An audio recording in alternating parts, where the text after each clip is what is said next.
All right, we're back, guys, with another grading submission. We have another 150 cards to get through today with CGC. Will we get cooked? Will we get some nice high grades? We are about to find out. Here we go.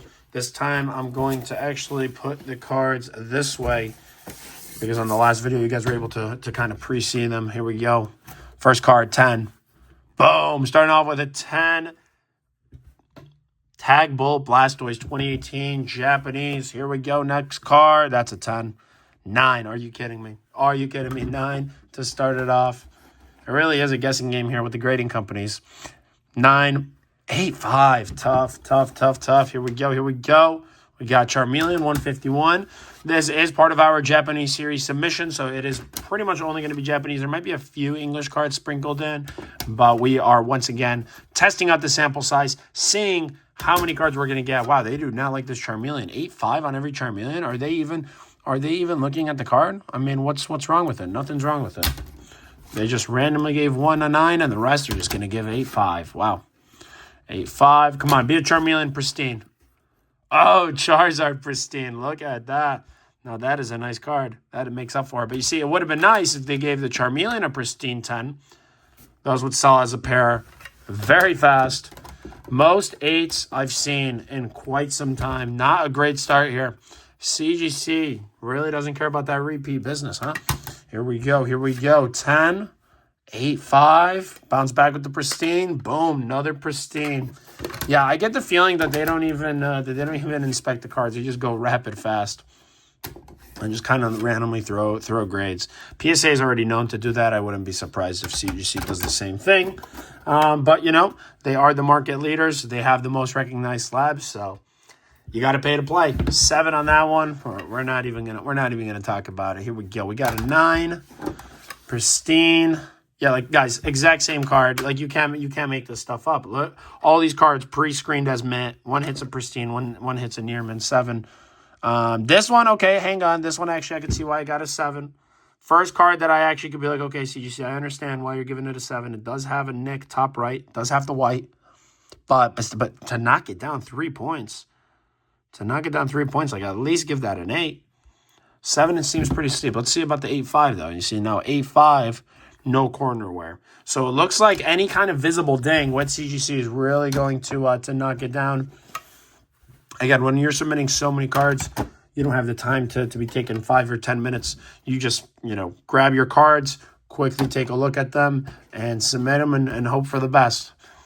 Speed is the name of the game. You can't get in this state of like analysis paralysis. I think that is what works best with graded cards is you cut your losses short where you can. And sometimes submissions are going to be better. Sometimes they're going to be worse, but you can't get hung up on it. I think too many people who are starting or trying to start a business, they just get so hung up with some of this stuff. You just got to move. You got to move. You got to go sell what you can, reinvest where you can. Don't be sitting on stagnant inventory. If you know it's, a weaker submission, just try to pull back as much profit as you can and roll it into the next thing and hope that the next play does better. And I don't think enough people, especially in the YouTube space, nobody really talks about that part of running a business.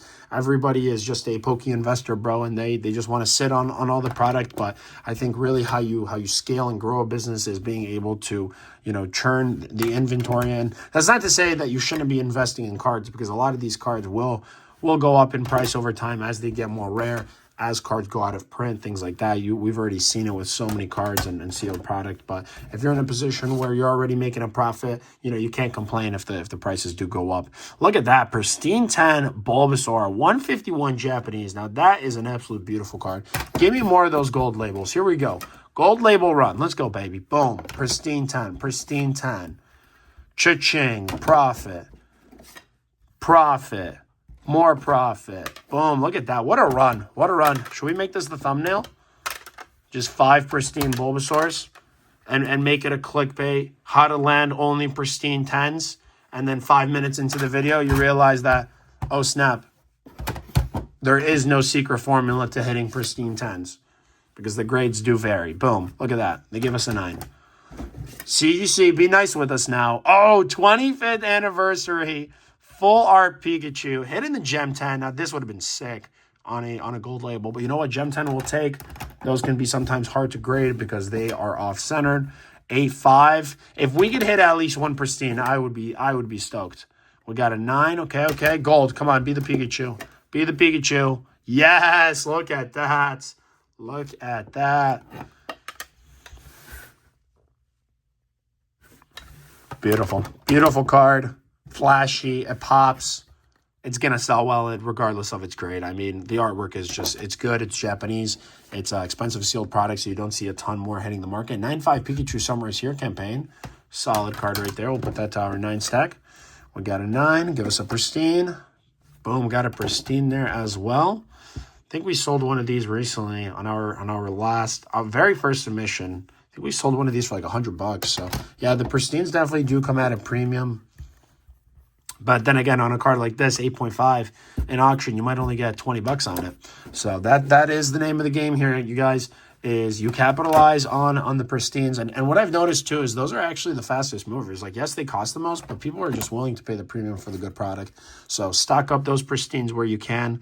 But then again, I know people who kind of do the opposite, where they will move the 8.5s, they'll sell for whatever, and then they'll hang on to the pristine 10s. I know actually some people, what they do is they take pristine 10s and they try to cross them to hit a Beckett Black Label, which will come at an even bigger premium. So there's no right answer. There's no secret formula on what to do here. You just kind of, in my opinion, right, if I'm to give you advice on how to really grow, it's just try everything. It really is that simple. You just try everything, see what works for you.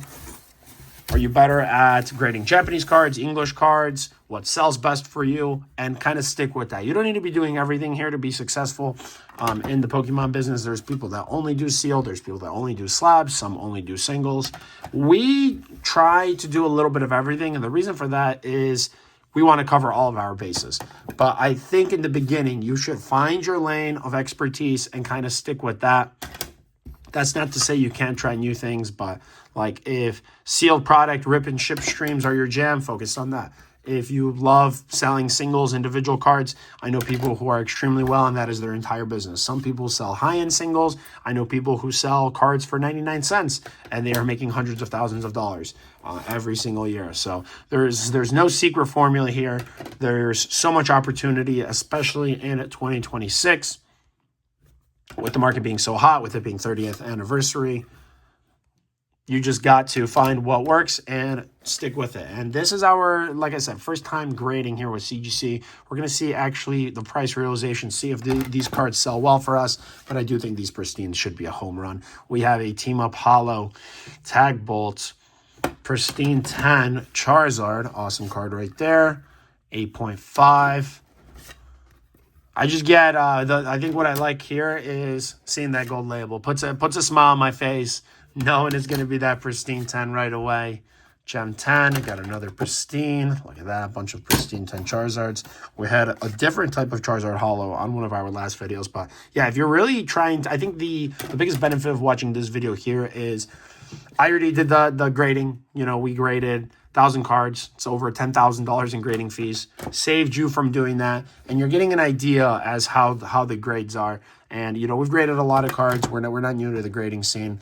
But in the first 300-ish cards that we did, we were hitting substantially more pristines. Looks like on this second submission here, we are getting significantly less. And what we did is we actually used the Quicksubmit feature, which is you just kind of send them and they'll catalog everything. But they split it up into 3 different shipments. Not sure why they did it that way.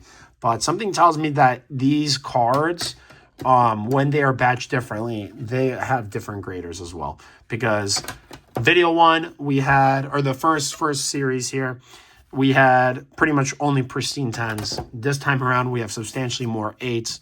So something tells me that when they did split it up, probably we had multiple people grading these cards. And if anybody has a more insight look and actually knows, feel free to leave a comment. But something is telling me that that's kind of how they do it.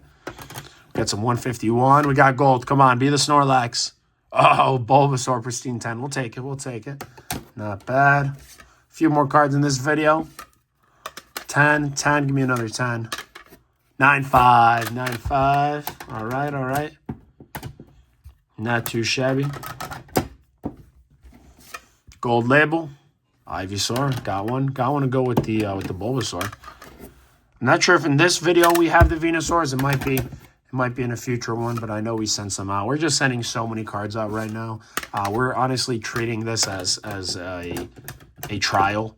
You know, most people, if they're doing a trial, they're going to submit like 20, 30 cards. We're doing 1,000 cards because we want that big sample size. We want to see, hey, is this a company that we want to be committed to the long term? And I think we're still. I think I'm still pretty happy with the service that they've given. They do grade rather fast. Pricing is somewhat competitive, but we're gonna have to. I'm gonna have to do a follow-up video. See after we actually sell the slabs and see if we're able to make a profit. But a set like this, triple pristine 10, I mean, who wouldn't want that in their collection, right? So something like that should sell rather easy. A few more videos here, stocking up a 10. Another pristine, beautiful, beautiful. I think the secret rares have been, the secret rares have been grading way better than the art rares. The art rares and the hollows are all over the place. Not sure if we're missing scratches or what, but definitely a bigger range here with the hollows as opposed to the secret rare cards. The ones with the crazy texture, it seems that there's a little bit more stability with those and consistency on the grading. Final two on this one, 10 and a 10. Double gem and 10, tag bowl Japanese. Similar range though, about even across the board. We're slacking a little bit here in the pristines. We have one more batch in this video. Let's see if we could finish off with some pristine 10s and close out strong. Here we go. Let's see what CGC got for us in this final batch. Blaziken, 8-5. Oh, if they start you with an 8-5, this is going to be a train of 8-5s. 8-5. Oh, wait, I spoke too soon. Pristine 10. Never mind, we're back. Boys, we are back. Here we go. Pristine, Tag Team GX All-Stars, nice. 8-5. Nope, we're back to the 8-5s. 8-5, 9. Yeah, really random. And now they'll give you a few golds to make you happy. Boom, 10-10 and 10. Triple 10. Nice. Nice. 3 pristine 10s. Okay, now you're happy. Now they need to make you sad again. Now 8-5. 9. Okay, now back to pristine 10. It's like a roller coaster. It's like a roller coaster of emotion right here. Here we go. Now an 8 or a 9. 9-5, okay. Back to the pristine. And they can't only give you pristines, even though they know that all of them should be graded pristine. So they'll give you a few 9s, maybe a 9-5. Yep, 9-5. And then back to the pristine. Yeah, I'm firmly convinced right now, you guys, that this grader didn't even inspect the cards. They're just throwing random grades. 10s, 9s. Yeah, let's give them a little bit of everything. Make it seem legit. We got a 9. I think if you have an overwhelming amount of submissions, it would make sense that they do something like that. And here's the difference. Let's see. We have those tag bowls. Do we have the Tag Team GX All-Stars? So exact same hollow, but slightly different. You can see that the one here on the right is a little bit more saturated.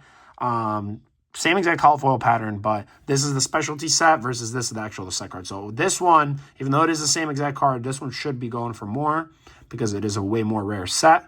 This one is a definitely more fun set to open. Tag Team GX All-Stars is a specialty set, so it is just non-stop hits. But, yeah, I'm interested to see how those do when we go about selling them, seeing if there's going to be a difference in price. Nice to see that we did hit a few pristines with these guys. I did actually grade these exact Blastoise because I did a huge buyout and with a different grading company, and we were hitting primarily 10s. So it's a little unfortunate to be seeing these 8s. Those we are unlikely to turn a profit on, but at least hitting a few pristine 10s solidifies, I think, CGC. It makes me happy enough, in other words. It makes me happy enough to where I will submit with them again. I'll say that. Not as many pristines as I would have hoped, but you know what? It is my first time submitting with them, so you can't complain. 3 pristine 10s. We will take that. We'll take that. It would be crazy, though, if we had an entire submission of just nonstop gold 10s. Gem 10. We got a 9 right there. A few more cards. Let's see if we could close out with some higher grades. 9-5, 9-5. 9-5 should do rather well. 2 9s to a 10. Alrighty. This is the Snorlax 151. I think why this one is going to be really good is because the art rare, the illustration rare in English comes from the ETBs, and the ETBs are like $350 for 151. So you're better off buying Japanese. Pristine 10s gave 2 right there. Sell both of these together to a Snorlax collector. Nice and easy sales right there. 8. Like, if you think about it as well, like, who's gonna buy a set like this? Like, would you buy a set like this? 8, 5, 8. I mean, maybe if you're balling on a budget, but if you're a serious Snorlax collector, you're just better off buying two pristines and having those grails in the collection. 8, 5, 9, 5. Final few here in the video. We got a 10, 8. I'm gonna say 9. Yep, 9 and 10.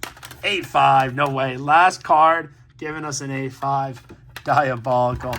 All right, you guys. Hopefully you enjoyed it. A lot of the same cards, but that is just because we're looking to see if the grades are fully random or if there's a little bit of consistency. I mean, for the most part, I think across all the cards that we've submitted so far, it hasn't been terrible. I mean, we are hitting pristine, so it's not like they're not handing them out, but we definitely are seeing a lot more 8s, which it is going to be difficult to make a profit. All in all, post-grading costs, it's over $10,000 that we have spent with CGC, so definitely showing some skin in the game. We're going to see here, we have a few more submissions coming from them, and then probably in the coming weeks, we are going to have even more cards. So we're just going to continue growing the sample size, seeing what our pristine hit rate is. I think right now we're probably hitting about 20 to 30%, which is overall solid, but we'll see. If you guys are more interested in the business side and actually talking about money as opposed to just the grading and the actual business behind selling graded cards, feel free to leave a comment. And with that, if you aren't subscribed. We're going to catch you guys on the next video.